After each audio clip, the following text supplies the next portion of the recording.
and we have answered the call. For years, you've been saying, Betsy, you're talking about all these great design concepts, but we can't visualize them.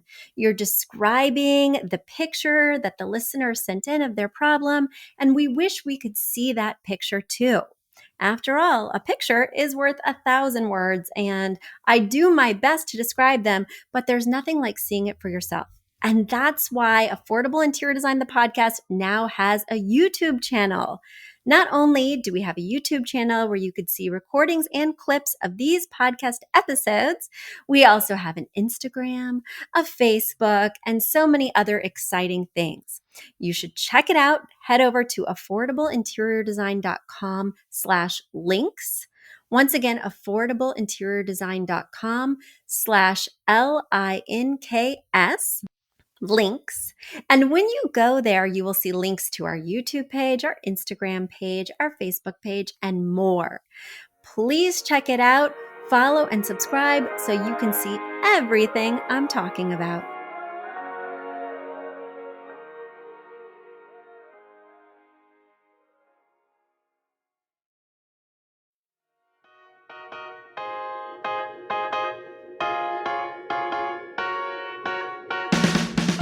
You don't need a high-end designer or a lot of money to get a luxe look. Be your own interior designer. This is Affordable Interior Design, the podcast. Here's your host, Betsy Helmuth. Hello there from a rainy spring day in Connecticut. I hope things are beautiful where you are. I am really excited to dig into the mailbag today. We've had lots of good questions pouring in about spring designing, spring dilemmas. Do you have a design dilemma? Are you working on something and you just wish you could get some professional advice? Well, you can, and for free.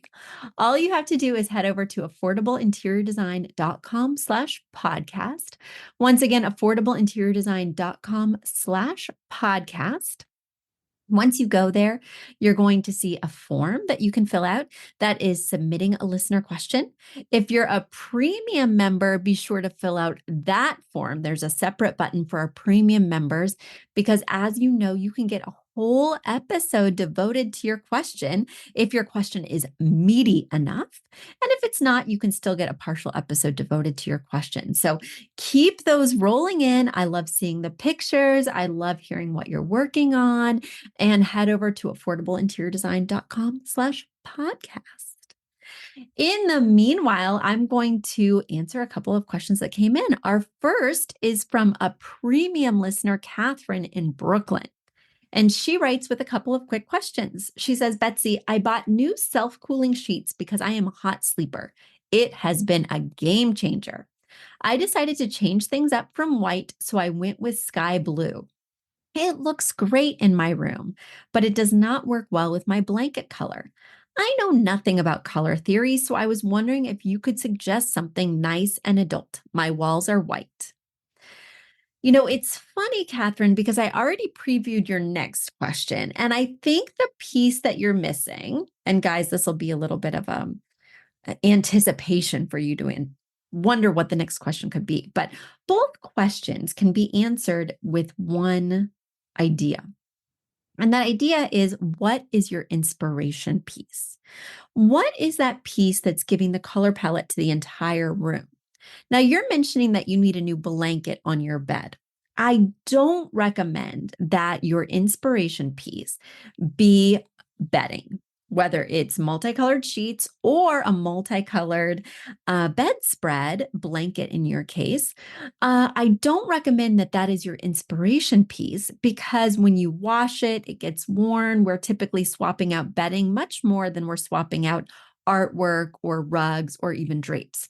So I recommend that artwork, drapes, rugs be more of the inspiration piece in a bedroom, creating that color palette, determining the different hues that we'll use in the room, and the bedding can be more subdued. Now, by more subdued, it doesn't mean necessarily a solid. So we do have solid sheets in this case that are sky blue and brand new. I'm not hearing that there's an inspiration piece in this room. But my advice would be to get one of those first. on these white walls, we could definitely use some artwork, right? So get that inspiration piece and make sure that it has sky blue in it, which will be easy in terms of a landscape. Blue is also one of the most commonly found colors in terms of it appealing to a lot of different people. So even if you went with an abstract or something like that, I have a feeling you'll easily find a sky blue element in it. And then the question is, what other colors are available to me based on this inspiration photo? Because I am totally open to you either having a stark white blanket, which I think you can't go wrong. It's a super hotel type look and feel. And you can always, bleach it if you're worried about pet fur on it or something like that, right? So you just can't go wrong with crisp white bedding. But if you're not into that, you could pick something that's multicolored. I'm not sure I'm loving the idea of solid sheets with a solid blanket, but you could pick a blanket that, say, has a stripe of sky blue with white. My favorite places to shop for blankets are either Pottery Barn or Macy's. Really great reviews, really great product. I tend to buy my bedding exclusively from those two places, whether it's the blankets, quilts, or the sheets, or even the duvet covers. Also, sometimes I'll just wander into Home Goods, and I'm really pleased with their comforter selection. So if you're looking for a great comforter, I go straight to Home Goods or TJ Maxx. I really like that you can touch it and feel it in advance. And I think that you can get a great bargain there compared to the other stores I just referenced. So basically, Catherine, your answer is go for a pattern on the blanket, either a pattern that is white plus one other color that's coming from that inspiration piece, or that's a derivative of the sheets, that exact sky blue, or just do stark white. All right, let's get to your next question, which is also a fairly easy answer. You write, Betsy, I have a big, beautiful West Elm light gray couch, and it is now throw pillow time. What color will go well with it?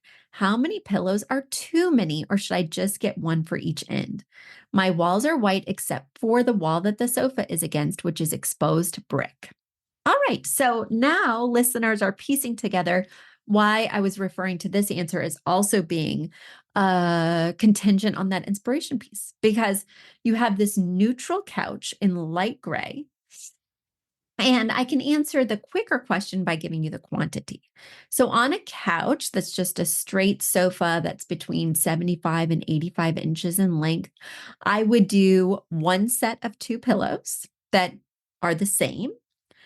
And then either one additional pillow, it could be a fun shape like a lumbar or a circular pillow, or you could do two sets of two pillows that are the same. So you're only having two different patterns, but two of each. That's four pillows total. So you're either going to do two pillows if you're super minimalist that coordinate. You're going to do three pillows, two that coordinate, and one is different. Or you're going to do four pillows, two sets of two that are the same, each set being the same and the sets being different. That would be my approach. And you're saying, great, Betsy, now that I know sort of how many, what do they look like? And the key is using the colors from the inspiration piece, pulling out that 60-30-10, deciding what the color palette for the room is going to be, and then using those colors to determine what the pattern, the color, the texture, all of that is going to be for your pillows. Now, let's just say you choose to do my favorite of those three pillow options I listed before, which is the two sets of two. When I do two sets of two, I tend to do one set that has a pattern and one set that has a solid, but is a texture. So for instance, there's a lot of these beautiful braided velvet pillows right now. You could do like a stitched leather pillow. You could do a chenille or a boucle. So it has a really great visual as well as tactile texture, but it's just a solid color. And then the other set of pillows would have that pattern that may or may not have a very interesting texture, but would certainly all relate back to the inspiration piece. Now, that's the same idea if you were to do the one set of pillows with the lumbar or the circular pillow, right? is that you would have one be just that solid with the texture and the other be the pattern. Hopefully that made things more clear to you, but on that exposed brick wall, it's going to be very helpful with the gray sofa to have those fun, playful pops. So I highly recommend that you go shopping, but make sure you go shopping with the strategy, having that inspiration piece in mind. And now it's time for a quick commercial break.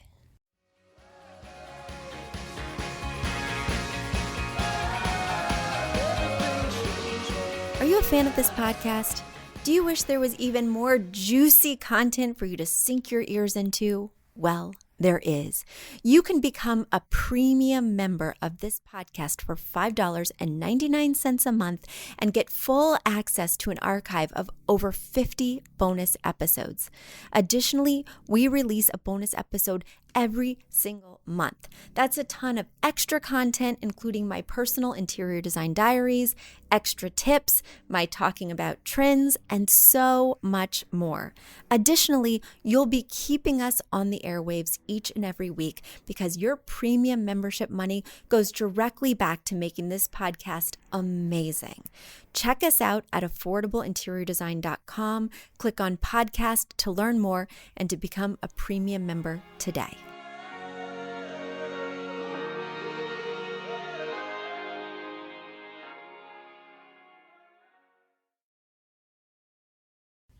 My next question comes from just a regular listener. We love our regular listeners too. Our premium members, there's a special kind of love we feel for you, Catherine. But Jesse, my normal listener, I feel a lot of love for you too. You are writing in from Phoenix, Arizona. And you say, Betsy, I purchased some awesome vintage and antique lamps, but they all need new lampshades. What are some sources and tips for buying lampshades? How do I know what size to get? So first of all, let me tell you that buying lampshades that do not intrinsically go with the lamp is a little bit of a risk because there's a piece at the top called a finial, which screws the lampshade onto the lamp and is attached to a piece called the harp. And the harp is kind of this vertical piece that attaches to the base and then connects to the lampshade. And then the finial tightens it all together. So that's kind of the anatomy of that. And I find that there are several different types of harp and lamp and finial attachments, and it really depends on the lamp. So some harps, attach directly onto the light bulb. Some attach onto the base.